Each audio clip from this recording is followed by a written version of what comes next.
I was with you at lunch, so you know the name story. So we built this place from scratch in 2001, and we built it, no one can believe it, in 11 months and 3 weeks. Wow. And it was crazy because I had another place before, which was packed all the time, and people had asked me to do a family reunion for New Year's 2001, and they asked this to me like 18 months before, and I said, oh no, we're already fully booked. And they said, we heard that you bought land and you have time to build the place. And I said, well, there's only trees there. And they said, oh no, we trust you, you have time to build the place. You need a deposit, here it is, you'll put it in the house and we'll be your first clients. And I thought 18 months, it's okay, I have time. What I didn't expect is that it took me more time to get the planning consent.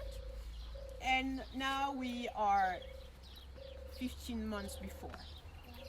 And every time I go to Paris, by coincidence, I bump into them and they say, how is the house? Coming up. And I said, it will be ready, but we had not started. And then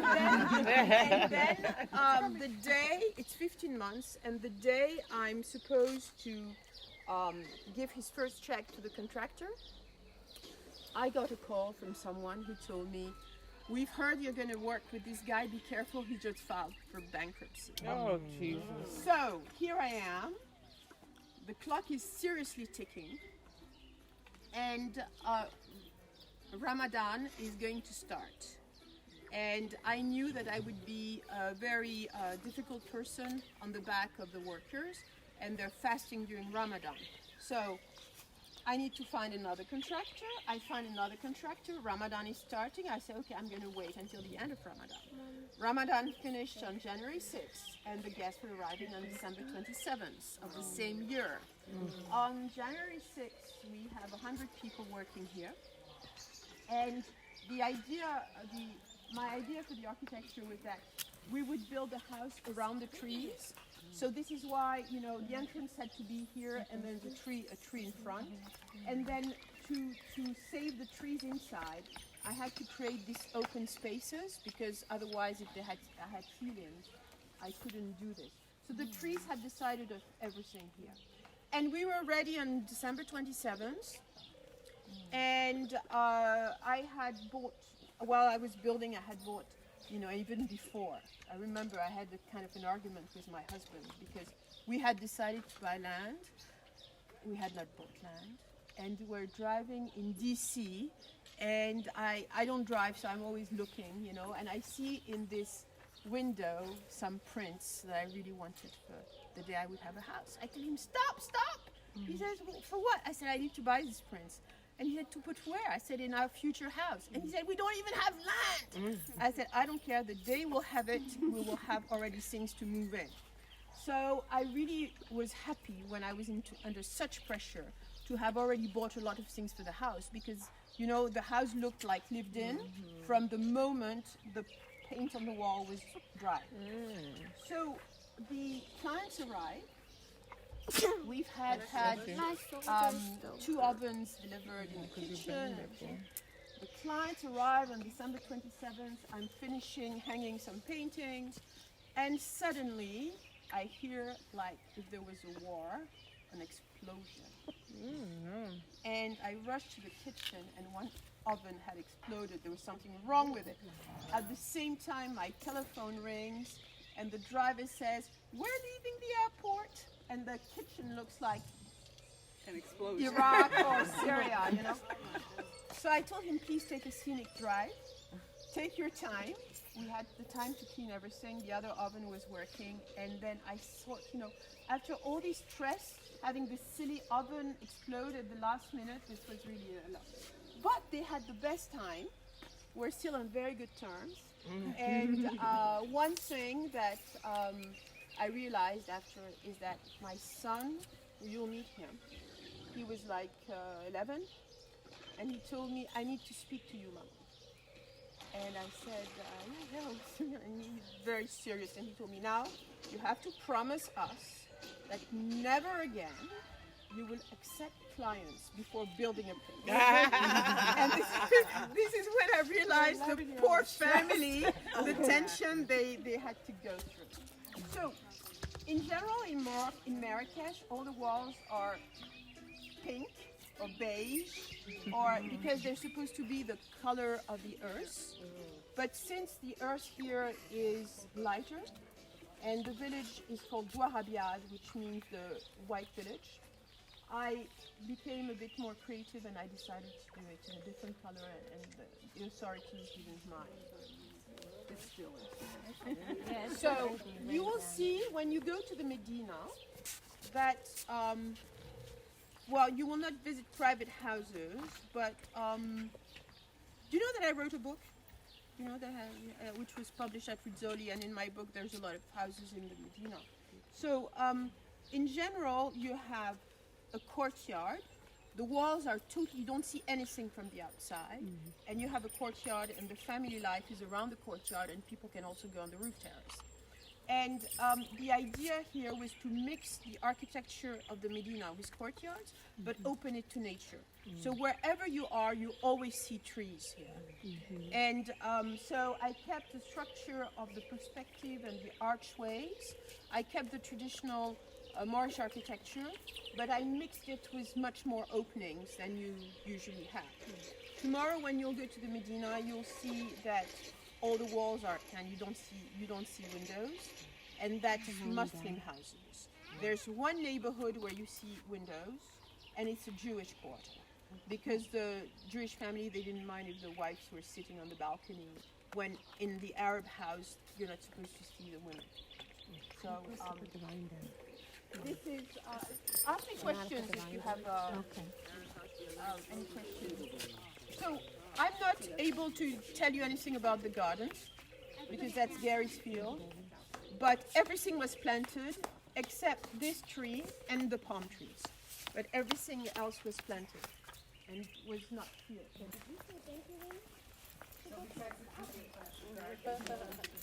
Well, you have to ask me that.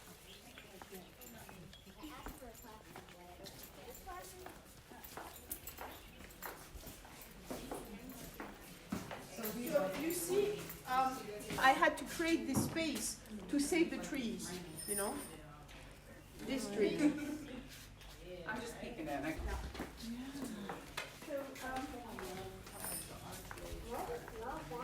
The idea was that the first courtyard was going to be fragrant, and between the sitting room and the dining room. And unfortunately, one winter, so this was full of daturas, it's a Mexican plant, which smells really, really good, well. And one winter we had -3, and it killed. What? Yeah. Here? Yeah. What's Celsius? Oh, Celsius. -3, but that's freezing. Freezing is 0, right? So it killed the fragrant plants. They never grew again. And but these have nice white. Give it to your mom. You know, white plants. So what's something which helped also the house looking older fast is that I had bought all the old doors that you see. You know, there are a lot of old doors. Come in and also this. So you know things like this. You know things like this, for example. Come in. That's a door. And also elements like this are old Moroccan elements which once in the house made the house, people could not see immediately how new it was because it was mixed with structural elements which were older.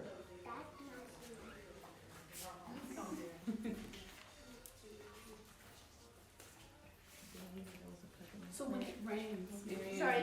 when it rains, does it come through? No, it's glass. It's not stone. It's glass. Yes. It's because when they do earth walls,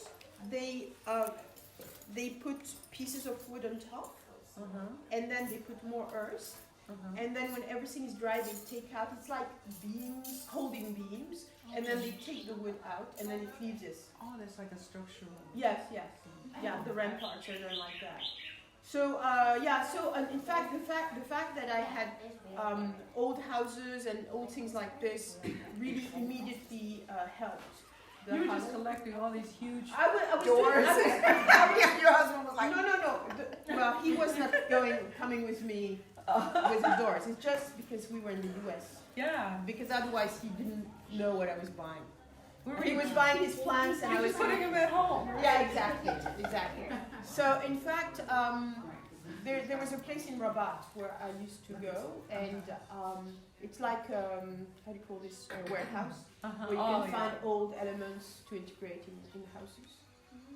It's just amazing. It looks like it's been here. Yeah. People often think, how old is the house I restored? And when I tell them we built it from scratch in 2001, and it's even worse when I say 11 months and 3 weeks, they don't believe me. I love the way you built around the trees and. Yeah. Well, it would be difficult. You're not allowed to kill the palm trees, so I had to be creative some around of the them are trees. used as liners for the wall. Yeah, that's Those are Gary's. the ones that just die. Yes, exactly. Oh. That's Gary's recycling. That's a good idea. They make very good So markers. here the idea was. What's this that? Especially you. So the idea here was to create an outdoor space, which would be like a buffer between the garden and the house. Is this traditional? Yes, I can say it is. It kind of reminds me of Spanish. Yes, so, well, in fact, it is not reminding you of Spanish. It's in Spain that it should remind you of Morocco. You know why? Because people come here and they say, oh, it reminds me of Mexico.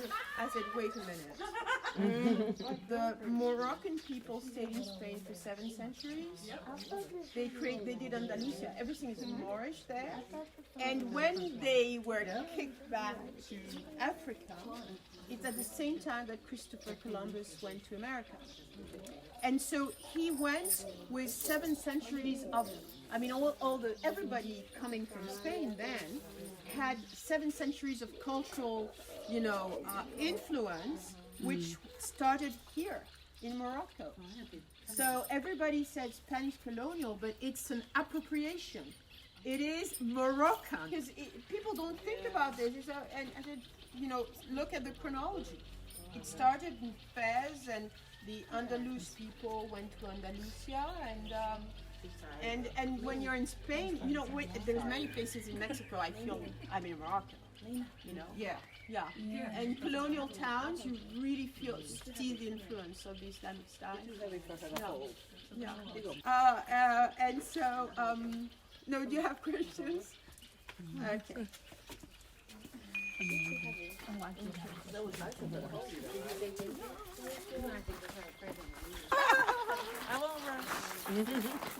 said I'll do a small tour. We're going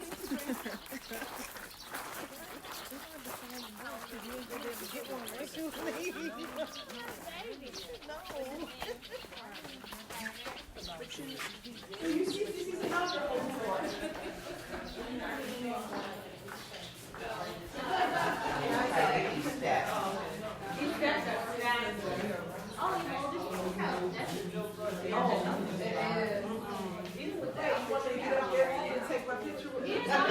You should. No, you should not. Why jump right up in there? You said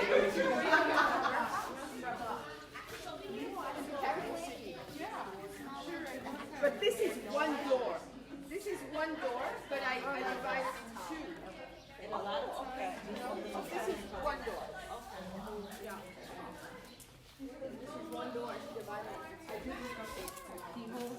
Yes, horseshoe. Yes, exactly. So, it's a little fountain. Is that actual water? Yes, it's water. No, it's water. Because earlier I saw a bird like standing on it. Yeah, no, it's water. I'm going to wait for the other ladies. So, so when we designed the house, as I told you, we wanted to have the first courtyard be fragrant and the second courtyard be agriculture. And the olive trees we keep on when we planted them, they were my height. And we have to prune them all the time because otherwise we're in the dark here. And we had wild artichokes, which were beautiful plants, and the olive trees. The wild artichokes were attracting a lot of insects and flies, so we had to get rid of it, and we only kept the olive trees. The olive oil that you'll have on the table we press ourselves. Oh, really? We have a lot of olive trees here. So these are olive trees? Oh, they are. Where are they? Sorry? They're not in season? No, it's not the season because we do the olive oil in October. So you could just come out and pick an olive. No, because you don't eat them, you know. If you take an olive, it doesn't have any taste. It has to be prepared to be eaten. Really? The ones you have on the table, and the olive, otherwise it's pressed for oil.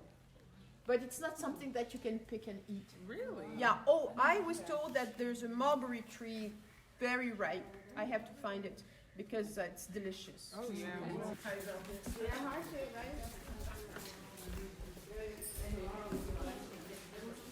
So the idea was that everywhere you would see nature, you know, and if you're sitting there, you always have various layers of nature everywhere.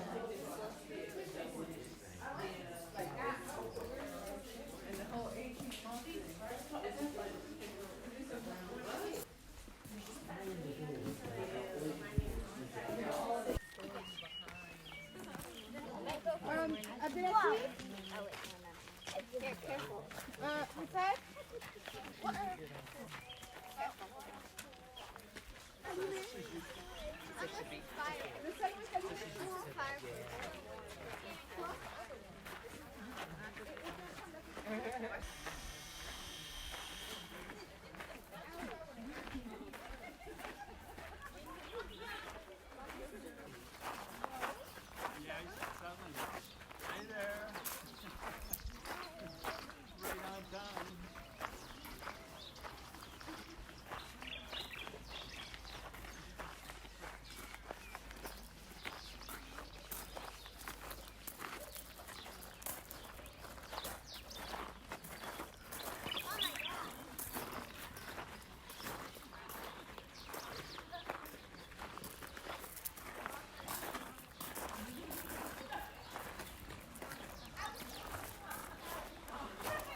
So you see the olives are seasoned, you know?